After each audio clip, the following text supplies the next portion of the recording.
নমস্কার বন্ধুরা, আজ নিয়ে এসেছি ভাতের প্রথম পাতে খাওয়ার দারুণ স্বাদের একটি recipe. Rupa's simple and daily লাইফে আবার একটা নতুন পর্বে সবাইকে স্বাগত। আজ তৈরি করেছি উচ্ছে দিয়ে ছোট মাছের চচ্চড়ি। ছোট বড় যেই হোক না কেন, যারা একেবারেই তেতো খেতে পছন্দ করেন না, এভাবে শুধু একবার তৈরি করে দেখুন, প্রত্যেকে চেয়ে চেয়ে খাবে, এটুকু আমি বলতে পারি। তাহলে চলুন দেরি না করে কিভাবে তৈরি করলাম রেসিপিটি দেখে নেওয়া যাক। রেসিপির জন্য বন্ধুরা এখানে আমি নিয়ে নিয়েছি কিছুটা পরিমাণ মাঝারি সাইজের যে উচ্ছেগুলো হয় সেই উচ্ছে, 4টে না 5টা এখানে আমি কেটে নিয়েছি লম্বা লম্বা করে, আর তারই সাথে ধুয়েও নিয়েছি। আর একটা মাঝারি সাইজের আলুকেও এইভাবে লম্বা করে কেটে নিয়েছি। আর তারই সাথে দেখুন এখানে নিয়ে নিয়েছি আমি 2 থেকে 3 কোয়া রসুন, আর একটা পেঁয়াজকেও কুচিয়ে নিয়েছি। আর এই দিকে আমি নিয়ে নিয়েছি ছোট মাছ বলতে এখানে আমি নিয়েছি কিন্তু মোরলা মাছ। এখানে আমার 150 গ্রাম মোরলা মাছ আছে। এবার এই মাছের মধ্যে একটু নুন আর হলুদ মাখিয়ে নিতে হবে সুন্দর করে। মাছের গায়ে তো নুন হলুদ মাখাতেই হবে, যেই মাছই আমরা রান্না করি না কেন। আর ছোট মাছ এইভাবে একবার তৈরি করে খেয়ে দেখবেন বন্ধুরা। এই গরমের দিনগুলোতে কিন্তু একটু মুখের অরুচি ফেরানোর জন্য, রুচি ফেরানোর জন্য এই ধরনের ভাতের প্রথম পাতে কিন্তু এই ধরনের ছোট মাছের তেতো রেসিপি খেতে ভীষণ ভালো লাগে। খুব তেতো এটা লাগবে না, এইভাবে রান্না করলে ভীষণ সুস্বাদু হয়। যারা খেয়েছেন তারা তো জানেন, যারা খাননি অবশ্যই একবার এইভাবে ট্রাই করে দেখবেন। নুন আর হলুদ সুন্দর করে মাখিয়ে নিলাম। এইবার গ্যাসে কড়াই বসিয়ে কড়াইতে দিয়ে দিচ্ছি আমি রাইস ব্র্যান অয়েল। আমি রেসিপি রাইস ব্র্যান অয়েলেই করছি বন্ধুরা, আপনারা চাইলে এটা সর্ষের তেলেও করতে পারেন। তেল খুব ভালো করে গরম হয়ে গেলে অল্প অল্প করে আমি মাছগুলো ভেজে নেব। রেসিপিটি খুবই সাধারণ কিন্তু খুবই তৃপ্তিদায়ক একটা রেসিপি। এই গরমের দিনগুলোতে ভাতের প্রথম পাতে একটু কিন্তু তেতো ধরনের কোনো রেসিপি থাকলে ভাত খাওয়াটা আমাদের খুব তৃপ্তিদায়ক হয়। আর এই রকম ছোট মাছ আমরা খেতে অনেকেই পছন্দ করি না, ঠিক কথা, কিন্তু এই ছোট মাছে প্রচুর পরিমাণ ক্যালসিয়াম, এটা কিন্তু আমরা সবাই জানি। তাই একটু ভালো না লাগলেও কিভাবে ভালো লাগবে সেইভাবে কিন্তু রেসিপিগুলো তৈরি করে সবার সামনে আমরা তুলে ধরার চেষ্টা করি, যাতে পরিবারের সবাই তৃপ্তিদায়কভাবে খেতে পারে। সুন্দর করে মাছগুলোকে আমি এইভাবে ভেজে নেব।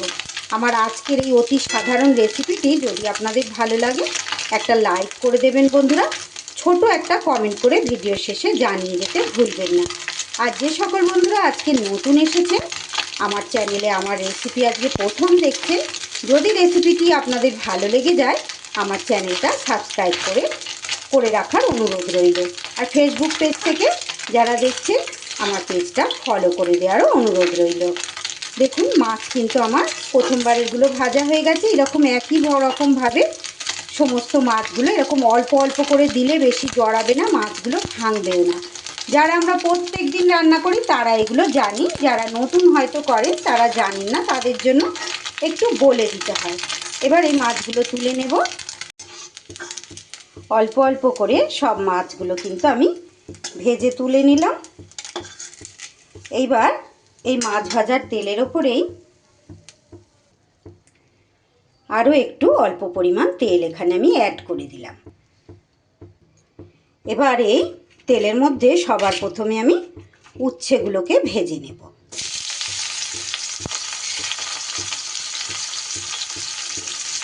একটু তেতো তেতো ধরনের এই ধরনের রেসিপি ভাতের প্রথম পাতে খেতে কিন্তু আমাদের খুবই ভালো লাগে। উচ্ছে মানেই তো তেতো হবে, স্বাভাবিক, তেতো জিনিস তো তেতো হবেই, এটাই তো স্বাভাবিক। তবে এইভাবে রান্না করলে অনেকটাই কিন্তু তেতোটা কম লাগবে আর খেতে ভীষণ সুস্বাদু হবে। এবার উচ্ছেটাকেও একটু আমি ভালো করে ভেজে নিব।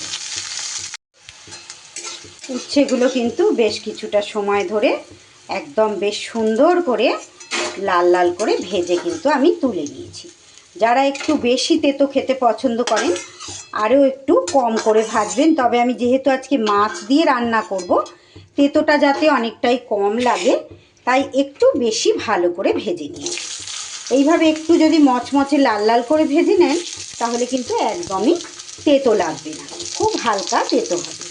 এবার আলুগুলো আমি ওইভাবে একটু সুন্দর করে ঢাকা দিয়ে দিয়ে ভেজে নেব, যাতে আলুগুলো ভাজাও হয়ে যায় আর আমার বেশ তাড়াতাড়ি সিদ্ধও হয়ে যায়। আমার চ্যানেলে নতুন বন্ধু পুরনো বন্ধু সব বন্ধুদের অনেক অনেক ভালোবাসা আর অসংখ্য ধন্যবাদ আমার সঙ্গে থেকে যে সকল বন্ধুরা প্রত্যেক দিন আমার রেসিপিগুলো দেখেন। এবার চাপা দিয়ে দিলাম, এইভাবে ঢাকা দিয়ে দিয়ে নাড়িয়ে চাড়িয়ে আলুগুলোকে ভেজে নেব। আর আলুগুলো ভাজা হতে হতে চলুন এদিকে একটা মশলা তৈরি করে নিই। সামান্য বেসিক মশলাই কিছু আমি রেডি করব, সেটাই এবার দেখে নিই কী মশলা দেব। মশলার জন্য মিক্সির বাটিতে নিয়ে নিচ্ছি 1 চামচ পোস্ত, নিয়ে নিচ্ছি 1 চামচ সাদা সর্ষে আর 1 চামচ কালো সর্ষে। এটা চাইলে আপনারা যে কোনো একটা সর্ষেও নিতে পারেন। এবার এটা শুকনো অবস্থায় এইভাবে গুঁড়ো করে নিয়েছি। এইবার এর ওপরে দিয়ে দিচ্ছি একটা মাঝারি সাইজের টমেটো আর আমার স্বাদ অনুযায়ী 3-4টে কাঁচা লঙ্কা। তার সাথে দিয়ে দিচ্ছি এখানে 1 চা চামচ জিরের গুঁড়ো। এবার অল্প পরিমাণ একটু জল দিয়ে সুন্দর মিহি পেস্ট কিন্তু একটা তৈরি হয়ে গেল। এদিকে দেখুন গ্যাসটা কমিয়ে দিয়ে ঢাকা দিয়ে দিয়ে আলুগুলো আমার বেশ ভাজা হয়ে গেছে। এইবার একটু মাঝখানটা এইভাবে ফাঁকা করে দিলাম, চাইলে আপনারা আলুটা কিন্তু তুলেও নিতে পারেন। এইবার এইখানে মাঝখানে দিয়ে দিলাম ফোড়নে একটা শুকনো লঙ্কা, আর তারই সাথে আমি দিয়ে দিচ্ছি যে রসুনটা 2-3 কোয়া নিয়েছিলাম সেইটা থেতো করেছি, সেইটা দিয়ে দিলাম মাঝখানে। এটা আপনারা আলুটা তুলে নিয়েও এটা করতে পারেন, আমি শর্টকাটে হবে বলে এইভাবেই করে নিচ্ছি, এতে কোনো রকম সমস্যা হবে না। রসুনটা দিয়ে কয়েক সেকেন্ড রেখে দেওয়ার পর এইবার আমি পেঁয়াজটাও দিয়ে দেব। পেঁয়াজটাও দিয়ে গ্যাসটা কমিয়েই কিন্তু করছি আলুর সাথে। এবার পেঁয়াজটাকেও নাড়িয়ে চাড়িয়ে এইভাবে ভেজে নিতে হবে।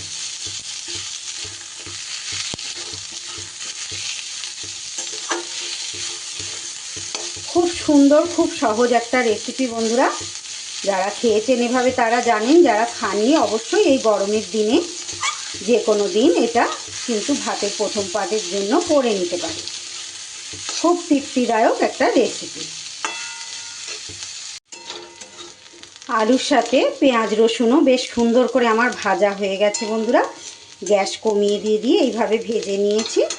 এবার আমি এখানে দিয়ে দিচ্ছি একটু পরিমাণ মতো নুন, আর তারই সাথে দিয়ে দেব পরিমাণ মতো হলুদ গুঁড়ো আর একটু কাশ্মীরি লঙ্কার গুঁড়ো আমি এখানে অ্যাড করেছি। কারণ যেহেতু কাঁচা লঙ্কা দিয়ে করি তো একটু লঙ্কার গুঁড়োটা মানে কাশ্মীরি লঙ্কার গুঁড়োটা দিলে একটা সুন্দর কালার হয়, এই আর কি। এটা একদম অপশনাল, আপনারা চাইলে এটা স্কিপ করে দিতে পারেন, তবে দেখতে সুন্দর হলে কিন্তু যে কোনো জিনিস খেতেও সুন্দর হয়। দেখুন এটা দেওয়ার সাথে সাথে বেশ সুন্দর একটা লাল লাল রং হয়ে গেছে। এইবার এই পর্যায়ে আমি যে মশলাটা পেস্ট করলাম সেটা দিয়ে দিলাম।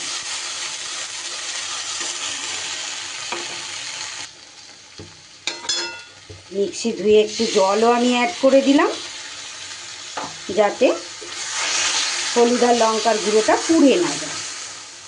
এইবার একটু সুন্দর করে কষিয়ে নিতে হবে। আমার চ্যানেলে এই ধরনের নিত্য নতুন রেসিপি পেতে প্লিজ বন্ধুরা আমার চ্যানেলটা সাবস্ক্রাইব করুন। পাশে থাকা বেল আইকনটা অল করতে ভুলবেন না, যাতে যে কোনো রকম নতুন ভিডিও আপলোড করলে সবার আগে আপনাদের কাছে নোটিফিকেশান পৌঁছে যায় আর আপনারা সেটা সময় সুযোগ মতো দেখে নিতে পারেন। রেসিপিটি যদি ভালো লাগে অবশ্যই বাড়িতে এইভাবে একবার ট্রাই করবেন বন্ধুরা। ভীষণ তৃপ্তিদায়ক একটা রেসিপি ভাতের প্রথম পাতে, আবারও বলছি খুব ভালো লাগে খেতে। তৈরি করে না খেলে তো আপনারা বুঝতে পারবেন না, মুখে আমি যতই বলি। একদিন ট্রাই করে দেখলেই বুঝতে পারবেন। ভালো লাগলে একটা লাইক কমেন্ট শেয়ার ও সাবস্ক্রাইব করতে কিন্তু ভুলবেন না। সুন্দর করে আমি মশলার সাথে উচ্ছেটাও দিয়ে এইভাবে কষিয়ে নিচ্ছি। 2 থেকে 3 মিনিট খুব সুন্দর করে মশলার সাথে আমি উচ্ছে আলু কিন্তু কষিয়ে নিয়েছি। দেখুন একদম শুকনো শুকনো ভাব হয়ে গেছে, মশলার কাঁচা গন্ধ কিন্তু একেবারেই চলে গেছে। এইবার এই পর্যায়ে আমি জল দিয়ে দিলাম। উচ্ছে আর আলু কিন্তু ভাজার সময়ই আমার একদম সিদ্ধ হয়ে গেছে, তাই সিদ্ধ হতে বেশি আর সময় লাগবে না। জলটা অবশ্যই বুঝে শুনে দেবেন, কারণ এই রেসিপি কিন্তু একদম ভাজা ভাজা শুকনো করব না, আবার ঝোল ঝোলও করব না। আস্তে আস্তে গ্রেভিটা এইভাবে ফুটে উঠলে ভেজে রাখা মোরলা মাছগুলো আমি দিয়ে দিলাম, তারই সাথে চেরা কাঁচা লঙ্কা দুটোও কিন্তু দিয়ে দিলাম। এইবার ঢাকা চাপা দিয়ে আমি আরও মিনিট 3 রান্নাটা করে নেব। এই রকম ঢাকা চাপা দিয়ে দেখুন বন্ধুরা, আমি 3 থেকে 4 মিনিট রান্নাটা করে নিলাম। একদম মাখো মাখো হয়ে গেছে, ঠান্ডা হয়ে গেলে এটা আরও মাখো মাখো হয়ে যাবে। তৈরি হয়ে গেল আমার ছোট মাছের চচ্চড়ি তেঁতো দিয়ে। রেসিপিটি যদি ভালো লাগে, আবারও বলছি বন্ধুরা, একটা লাইক করতে ভুলে গেলে একটা লাইক করে দেবেন। এতক্ষণ পর্যন্ত যারা দেখছেন হয়তো একটা লাইক দিতে ভুলে গেছেন, আবারও মনে করে দিচ্ছি বন্ধুরা, একটা লাইক করতে ভুলে গেলে একটা লাইক করে দেবেন। দেখুন আলুও সিদ্ধ হয়ে গেছে, রেসিপি একদম রেডি। এইবার ভাতের প্রথম পাতে সার্ভ করে দেব।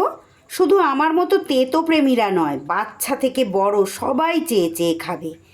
আজকের মতো তাহলে বিদায় নিচ্ছি বন্ধুরা। আপনারা সবাই খুব ভালো থাকুন, সুস্থ থাকুন। ধন্যবাদ।